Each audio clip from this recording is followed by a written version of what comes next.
লেখককে ভাবতে দিতে চাইছো না, লিখতে দিতে চাইছো না, বাঁচতে দিতে চাইছো না। মা আর মেয়ের মধ্যে যদি কোনো সম্পর্কের টানাপোড়েন চলে তাহলে বোধহয় সেটা সব থেকে ভালো বুঝতে পারে মা আর মেয়ে একমাত্র তারা নিজেরাই। বাইরের থেকে দেখে বোধহয় সেটা বোঝা সম্ভব নয়। আর এক্স্যাক্টলি টানাপোড়েনটাই তুলে ধরা হয়েছে নির্বাসিততে। চুনিদি ঠিক বললাম কি? এই টানাপোড়েনটাই কি রয়েছে নির্বাসিত ধরে মা আর মেয়ের সম্পর্কে? লেখিকাকে যখন মাকে আর কি যখন নির্বাসনে পাঠানো হয়, যখন তাকে শহর থেকে হঠাৎ করে ওভারনাইট বের করে দেওয়া হয়, কারণ তার সংসারে সে লেখক নিজে এবং তার এই কন্যা সন্তান যে কিনা একটা বিড়াল, হ্যাঁ, এরা এই দুজনের সংসারে দুজনে আলাদা হয়ে যায়। বিড়ালটা থেকে যায়, মাকে নিয়ে চলে যাওয়া হয়। মাথা শালটা চাপা দাও। Okay sir, let's go. আমার বাচ্চাটা রয়ে গেল তোমার কাছে। দুদিকের অবস্থা, মা ভাবছে আমার বিড়ালটা কোথায় গেল, কার কাছে রইল, কে তাকে দেখে রাখছে, সে ঠিক আছে কিনা, সে আমার কথা ভাবছে কিনা, একা হয়ে গেল কিনা, এবং তার সঙ্গে নিজের মাতৃভূমিতে ফেরার বা মাতৃভাষার সঙ্গে যোগাযোগ রাখার একটা চেষ্টা। আমি ঠিক ফিরব, দেখো। I have to leave her behind, Mr. Johansson. The city refuses to have me. The country refused to grant me citizenship. But I hope they're not unkind to my little baby. আর অন্যদিকে বিড়ালটা ভাবছে মাটা কোথায় গেল, হঠাৎ করে কি হলো, এটা কার বাড়িতে এলাম, এটা কি দিচ্ছে, এই যে খাওয়াচ্ছে কি আমার মা। মানে এই যে একটা অ্যানিমাল এবং একজন মানুষের মধ্যে একটা মা মেয়ের সম্পর্ক, সেটা তো অ্যাকচুয়ালি আমরা যাদের বাড়িতে পোষ্য আছে তারা বুঝতে পারে যে ফিলিংটা ঠিক সেরকমই হয়। এবং অ্যানিমালসদের ভাবনাগুলো, পশু পাখিদের ভাবনাগুলো আমরা তো ভেবে উঠতে পারি না, তাদের ফিলিংসগুলো আমরা ঠিক বুঝে উঠতে পারি না, কিন্তু তারা একা হয়ে যায়। একটা আর্টিকেলে পড়েছিলাম আমি যে এটাতে বোধহয় প্রথমে তুমি একটি মামের গল্পই বলতে চেয়েছিলে। মামেরই গল্প, মানে আরো বড়ভাবে যদি দেখি, আমার যে বিড়ালটা তাকে থেকে থেকে ছবিতে বলা আছে যে সে মায়েরই মতন, সে তার মায়েরই মতন আর কি, তার নেচারটাও মায়ের মতো, কারণ তাকে যা বলা হচ্ছে সে সেটা করে না, যা করতে বলা হচ্ছে সে একদম কথা শোনে না, খুব অবাধ্য। আর এটাও একটা কারণ যে দুজনেই কিন্তু হোমলেস।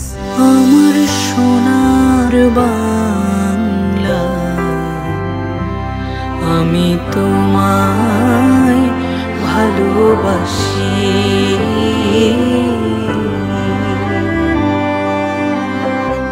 এই যে তুমি যেটা বললে যে মানে বিড়াল বা ক্যাট নেওয়া হয়েছে সেই কারণেই, কারণ বিড়ালকে টেম করা যায় না, পোষ মানানো যায় না। এক্স্যাক্টলি সেইভাবে লেখিকাকেও পোষ মানানো যায়নি বলেই তার এই অবস্থা।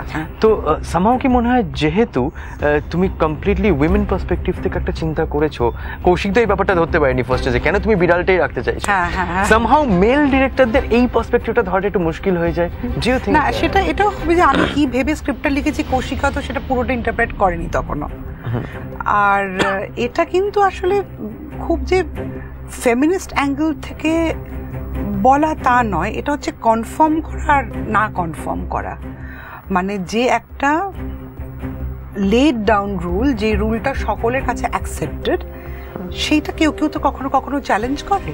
একদম, হ্যাঁ, সে মনে করে যে আমি সেভাবে চলতে চাই না, বা সবার বক্তব্য যেটা সেটা আমার বক্তব্য নয়। হ্যাঁ, এইটা তো কেউ কেউ তো নন কনফর্মিস্ট হয়।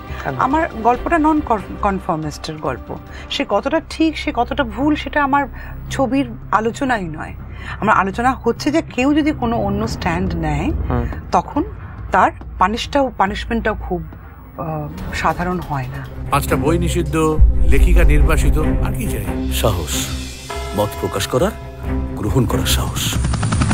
Extremism is taking lives all over the world, and I have very rigid opinions on that. Even Galileo had to lie to the church just to save his discourse. Director হিসেবে দেন চূর্ণী গাঙ্গুলি কেমন? আনটেমড, আই মিন মানে নন compromising. আমি যেটা চাই সেটা চাই করতে, এবং সেটা নিয়ে অনেক বার্গেনিং করতে, যে কারণে আমি মনে করি কৌশিক এবং আমার টিম, কৌশিক বিশেষ করে, ও অ্যাজ দ্য প্রডিউসার, ও খুব সেই হেল্পটা আমাকে করেছে।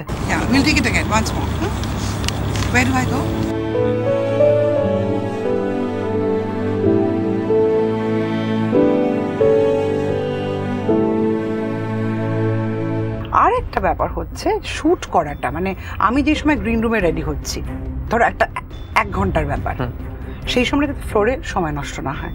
বিশেষ করে সুইডেনে যেখানে আমি আলো পাচ্ছি, দিনের আলো পাচ্ছি ইফেক্টিভলি সকাল 9:30 থেকে দুপুর 2:30। আচ্ছা, কারণ তার আগে 9:30 আগে ভীষণ ফেন্ট আলো, এবং 2-2:30 পরে একদম আলো পড়ে যায়, 4টেতে একেবারে অন্ধকার, 4টের সময়। ফলে আমার ডে লাইটের সময় খুব কম, সেখানে 1 ঘন্টা চলে যাওয়াটা কাজের কথা নয়। কাজে আমি সেরকমভাবে স্ক্রিপ্ট করে শট এমনভাবে ভাগ করেছি, ইভেন আমার যেটা একটা নাইট লাইট সিকোয়েন্স রয়েছে, সেখানে কি কি শট লাগবে, এক্স্যাক্ট অ্যাঙ্গেলস কি কি, মানে everything I put down on script, so that যখন আমি গ্রিন রুমে রয়েছি আমার টিম জানে যে এই সময় এই আলোটা হবে, এই শট আমাদের পরপর আছে।